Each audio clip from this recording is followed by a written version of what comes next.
Assalamualaikum warahmatullahi wabarakatuh. Alhamdulillahirabbil alamin. Bapak Ibu semuanya dan teman-teman semuanya, alhamdulillah kembali lagi ke channel saya Chan Kurniawan 26 yang insyaallah pada konten video kali ini kita akan sama-sama sharing, akan sama-sama berbagi seperti yang teman-teman dan Bapak Ibu semua bisa tebak, kita akan berbagi apa hari ini? Ya, betul sekali, kita akan berbagi tentang bagaimana sih cara orang tua yang ingin menghafalkan Al-Quran, bagaimana sih tips dan triknya sih, bagaimana metodenya dan lain sebagainya. Dan ini juga sudah banyak ditanyakan di kolom komentar konten-konten videonya yang sudah saya upload. Banyak yang menanyakan bagaimana sih cara kita ini orang tua yang punya banyak kesibukan, pekerjaan, urusan keluarga dan lain sebagainya, tapi kita ingin menghafalkan Al-Quran. Ada nggak sih cara yang berbeda? Ya. Oke, maka insya Allah di video kali ini kita akan membahas lebih lengkap dan lebih detail. Semoga video ini dapat memberi inspirasi dan motivasi kepada rekan-rekan semuanya, khususnya Bapak Ibu ya, yang ingin menghafalkan Al-Quran, yang diberikan keinginan oleh Allah Subhanahu Wa Taala ingin menghafalkan Al-Quran. Maka insya Allah video ini insya Allah akan sedikit membantu Bapak Ibu untuk mewujudkannya. Baik, sebelum itu jangan lupa untuk like, komen, dan subscribe di konten ini yang insya Allah dengan itu nanti Bapak, Ibu, dan rekan-rekan semuanya tidak ketinggalan notifikasi ketika saya mengupload video terbaru. Oke, langsung saja kita ke tips yang pertama, bagaimana cara menghafalkan Al-Quran bagi orang tua. Oke, tips yang pertama adalah bersyukur dulu kepada Allah Subhanahu wa Ta'ala. Kenapa harus bersyukur? Karena ketahuilah Bapak, Ibu, dan rekan-rekan semuanya, bahwasanya keinginan menghafalkan Al-Quran ini tidak diberikan ke semua muslim ya. Tidak semua muslim di dunia ini punya keinginan mau menghafalkan Al-Quran. Ada yang bisa baca Al-Quran aja udah cukup ya. Tapi kalau kita menjadi seorang muslim kemudian dititipi keinginan niat oleh Allah di dalam hati-hati kita untuk menghafalkan Al-Quran, maka ketahuilah bahwasanya itu merupakan sebuah anugerah yang sangat besar yang harus kita syukuri. Meskipun ini hanya masih niat aja, kita belum menjadi penghafal Quran nih, kita belum hafal Quran, tapi masih dititipi niat, maka itu syukuri dulu ya, bersyukur kepada Allah Subhanahu wa Ta'ala. Bayangkan Bapak Ibu sekalian, di tengah-tengah banyaknya Bapak Ibu yang bapak-bapak yang lain ya, bapak-bapak yang lain yang sibuk dengan pekerjaannya, ibu-ibu yang lain yang sibuk dengan pekerjaannya, banyak dari mereka itu yang tidak dititipi keinginan untuk dekat dengan Al-Quran, apalagi menghafalkan Al-Quran. Nah, Bapak Ibu yang nonton video ini, yang saya yakin ya, kebanyakan pasti nonton Bapak Ibu, karena judulnya tentang menghafalkan Al-Quran bagi orang tua. Nah, Bapak Ibu yang punya kesibukan yang sama, pekerjaan, tanggung jawab orang tua, dan lain sebagainya, dititipi keinginan coba untuk menghafalkan Al-Quran, maka syukuri itu dulu yang pertama. Oke? Bisa? Tips yang pertama ini bisa kan? Oke, alhamdulillah. Kemudian tips yang kedua bagi bapak-bapak dan ibu-ibu yang harus lakukan adalah mencabut mindset buruk tentang Al-Quran sampai ke akar-akarnya. Contohnya mindset buruk apa sih? Misalnya, saya udah tua, umur saya sudah tidak muda lagi, saya sudah tidak produktif, saya mungkin sudah agak pikun nih, kayaknya udah nggak bisa lagi menghafalkan Al-Quran, kayaknya sudah tidak bisa mengingat Al-Quran seperti anak-anak muda lakukan, seperti anak-anak hafiz di televisi lakukan. Kayaknya hafal Quran ini memang cocok untuk mereka saja. Saya orang tua nggak usah deh kayaknya menghafalkan Al-Quran. Nah, ini salah satu contoh mindset buruk tentang Al-Quran. Buruknya apa punya mindset seperti ini Bapak Ibu sekalian? Allah sudah mengatakan bahwasanya ana indallahi abdi. Saya itu sesuai prasangka hambaku. Jadi kalau kita berprasangka kita tidak bisa menghafalkan Al-Quran, maka Bapak Ibu ketika menghafalkan Al-Quran diberi kesusahan, maka seperti itulah wujud dari Allah mengabulkan bagaimana prasangka kita. Oke? Bisa? Yang kedua ini bisa? Oke, kita lanjut ke tips yang ketiga. Nanti metodenya ada ya, tapi ini yang pertama yang penting dulu harus ditanamkan nih. Ini dasar pondasinya. Kemudian yang ketiga, tips dan trik bagi rekan-rekan dan Bapak Ibu semuanya adalah jangan memasang target khatam secepatnya. Ya, maksudnya jangan memasang target khatam 30 juz misalnya dalam hanya kurun waktu 1 tahun atau 2 tahun. Tidak usah. Karena ingat, tujuan kita menghafalkan Al-Quran itu bukan untuk khatam 30 juz, untuk menyelesaikan Al-Quran seluruhnya, bukan. Tapi tujuan utama kita menghafalkan Al-Quran adalah untuk bertaqarrub, mendekatkan diri kepada Allah Subhanahu wa Ta'ala. Kalaupun nanti kita diberikan anugerah oleh Allah bisa menghafal seluruhnya, itu merupakan bonus saja dari Allah Subhanahu wa Ta'ala. Dan takutnya kalau kita memasang target nih, menghafal Al-Quran 30 juz dalam waktu 1 tahun atau 2 tahun, ya, ketika nanti sudah 2 tahun tapi tidak tercapai, ada perasaan down, ada perasaan sudah tidak semangat lagi karena tidak tercapai target. Dan bukan hanya itu, takutnya nanti ketika kita memasang target 1 atau 2 tahun mau menyelesaikan Al-Quran, banyak pekerjaan-pekerjaan yang terbengkalai. Misalnya, Bapak Ibu mau khatam Al-Quran 30 juz dalam kurun waktu 1 tahun. Akhirnya porsinya pagi menghafal, malam menghafal, siang menghafal, ya. Setiap hari banyak sekali porsi yang disediakan untuk menghafal Al-Quran, sehingga pekerjaan terbengkalai, tugas-tugas terbengkalai, ya. Untuk keluarga juga terbengkalai, untuk anak juga terbengkalai perhatiannya, dan lain sebagainya. Jadi hilangkan target untuk mau menghantamkan Al-Quran secepatnya. Biarkan saja mengalir apa adanya. Kalau dalam sehari kita punya waktu luang, kita pakai menghafal bisa dapat 2-3 ayat, tidak apa-apa, syukuri itu dan terus jaga keistiqomahan itu setiap harinya. Tidak apa-apa sedikit, yang penting istiqomah, ya kan? Karena Allah Subhanahu wa taala suka kok kepada amalan-amalan yang sedikit tapi terus menerus, ya, ketimbang satu kali banyak tapi jedanya lama atau berhenti. Jadi pertahankan saja meskipun sedikit, ya, kalaupun hanya itu yang bisa kita setiap hari berikan, tidak apa-apa, yang penting dipertahankan. Sedikit-sedikit lama-lama menjadi bukit. Oke, sekarang kita masuk kepada tips yang keempat, yakni kita akan membahas tentang metode atau caranya menghafal Al-Quran bagi orang tua. Oke? Oke.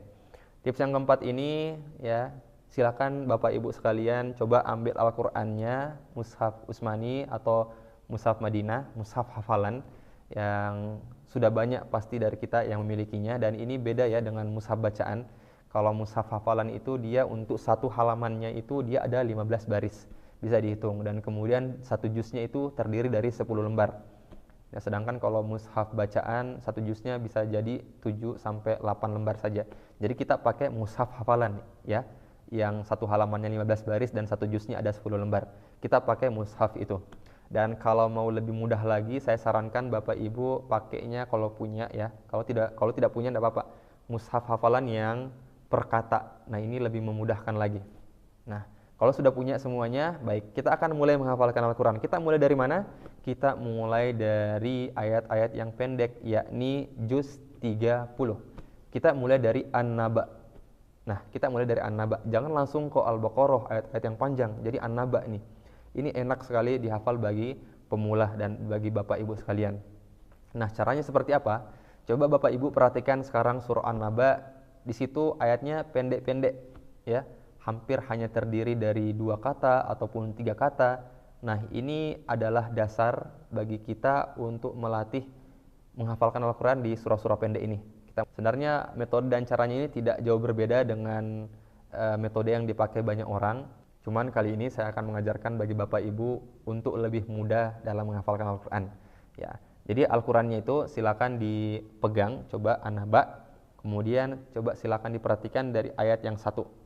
Nah, cara menghafalnya adalah Bapak Ibu silakan screening dulu, foto dulu pakai indera penglihatan nih.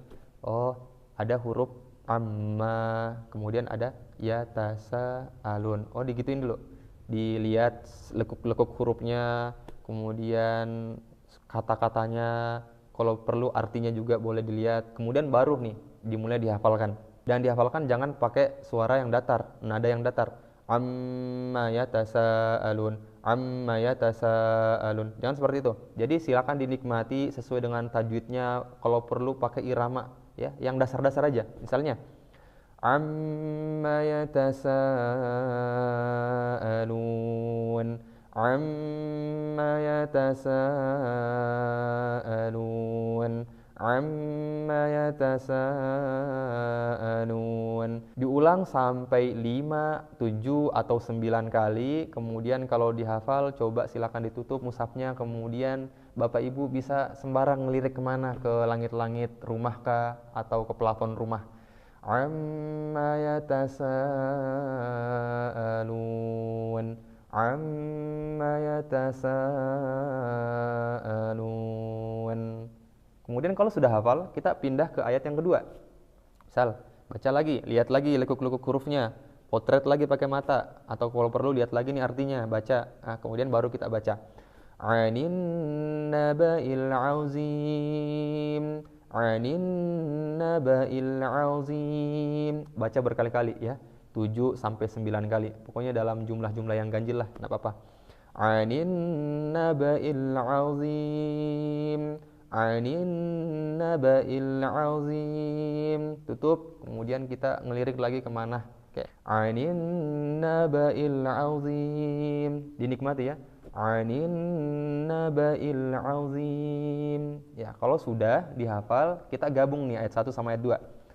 Amma yatasaalun 'anil naba'il azim. Ya, kalau pakai nada enak kan? Kemudian yang ketiga nih. Alladzi hum fihi mukhtalifun. Alladzi hum fihi mukhtalifun. Ya, kalau sudah kita potret, kita baca berulang-ulang kali, kemudian sudah hafal ayat 3-nya, coba kita gabung nih ya, 1, 2, dan 3. Amma yatasaalun 'anil naba'il azim, alladzi hum fihi mukhtalifun. Nah, kalau sudah hafal 3 ayat itu atau 1 baris itu, silakan diulang sebanyak-banyaknya sampai betul-betul dia tertanam ya, sampai betul-betul dia mungkin dan sesuai dengan target Bapak Ibu. Mungkin ada dari Bapak Ibu yang mau menghafal dalam sehari cukup 3 ayat saja, tidak apa-apa. 3 ayat itu diulang-ulang, misalnya sambil masak, sambil anak berangkat ke sekolah kita antar, misalnya naik motor diulang-ulang di jalan, atau sambil apa kayak kegiatan dalam rumah, sambil motong-motong sayur, atau bagi bapak mungkin sambil pekerjaannya cuci motor dan lain sebagainya sambil di murojaah. Misalnya nih, sambil cuci motor. Amma yatasaalun. Ya kan? Daripada kita ngelamun diam, lebih baik kita ngulang. Dan saya yakin kalau dalam sehari itu kita ulang hafalan yang baru kita hafal tadi di dalam aktivitas kita, maka insya Allah pagi harinya besok itu sudah mungkin ya, sudah hafal. Kita tinggal menghafal lagi ayat-ayat yang lain, ayat-ayat yang baru. Dan insya Allah ini kita lakukan terus menerus sampai satu surah itu selesai, An-Naba selesai, kita pindah di surah An-Naziat. An-Naziat juga perlakuannya seperti itu, dan selesai kita pindah di surah-surah lainnya, akhirnya kita tidak terasa nanti telah menyelesaikan hafalan 1 juz. Dan metode ini akan terus kita jaga keberlangsungannya dan menghafal di juz-juz yang lain. Juz 29, setelah hafal juz 29 boleh ke juz 28, setelah hafal juz 28 boleh pindah ke juz 1 atau mau juz 29, silahkan Bapak Ibu sekalian. Tinggal dijaga saja keistiqomahannya dan kebiasaannya. Dan ingat ya Bapak Ibu, kalau pada saat menghafal ada kesusahan yang Bapak Ibu alami, ingat bahwasanya kesusahan yang diberikan oleh Allah Subhanahu wa taala itu semuanya nilainya adalah kebaikan, tidak ada keburukan. Semakin banyak kita ulang, sebenarnya Allah mau semakin banyak kita mendapatkan pahala, karena satu hurufnya itu diganjar dengan 10 kebaikan, ya kan? Masya Allah. Jadi kalau kita baca 15 huruf saja sudah dapat 150 kebaikan, apalagi kita menghafal satu ayat bisa kita ulang 10 sampai 20 kali. Dan banyak sekali pahala yang diberikan untuk para penghafalkan Al-Quran. Jadi ini bisa menjadi inspirasi dan motivasi bagi Bapak Ibu untuk terus istiqomah setiap harinya untuk menghafalkan Al-Quran, untuk memurojaah hafalan Al-Quran. Itu yang tips yang keempat Bapak Ibu. Kemudian tips yang kelima nih Bapak Ibu, dan jangan lupa, ini penting sekali, adalah doa. Ini 3 huruf ya, doa. Jangan sampai lupa berdoa. Setiap sebelum mulai menghafal Al-Quran berdoa, setiap setelah selesai menghafal Al-Quran juga berdoa kepada Allah. Doanya apa? Bisa Bapak Ibu dan teman-teman semua berdoa agar terus dijaga keistiqomahannya, terus dijaga niatnya ingin menghafalkan Al-Quran ya. Terus minta untuk dimudahkan oleh Allah Subhanahu wa taala untuk menghafalkan Al-Quran ya, diwafatkan dalam keadaan sedang menghafalkan Al-Quran atau diwafatkan sedang dalam keadaan sedang mencintai Al-Quran. Nah, doa-doa seperti itu silakan terus dipanjatkan oleh Allah Subhanahu wa taala, karena dengan seperti itu insya Allah akan Allah terus jaga menyuburkan keinginan kita, menyuburkan kebiasaan kita yang banyak berinteraksi dengan Al-Quran. Oke, Bapak, Ibu sekalian dan orang tua, kayaknya saya sudah terlalu panjang lebar ya berbicara. Itu kurang lebih 5 tips yang bisa saya berbagi, sharing kepada rekan-rekan dan Bapak Ibu semuanya yang punya banyak kesibukan dan tanggung jawab tapi punya keinginan menghafalkan Al-Quran. Semoga tips ini dapat bermanfaat untuk Bapak Ibu semuanya. Dan kita semuanya yang punya visi misi yang sama ingin menghafalkan Al-Quran, dimudahkan oleh Allah Subhanahu wa Ta'ala dalam menghafalkan Al-Quran. Amin amin ya rabbal alamin. Semoga konten ini bermanfaat. Dadah. Assalamualaikum warahmatullahi wabarakatuh.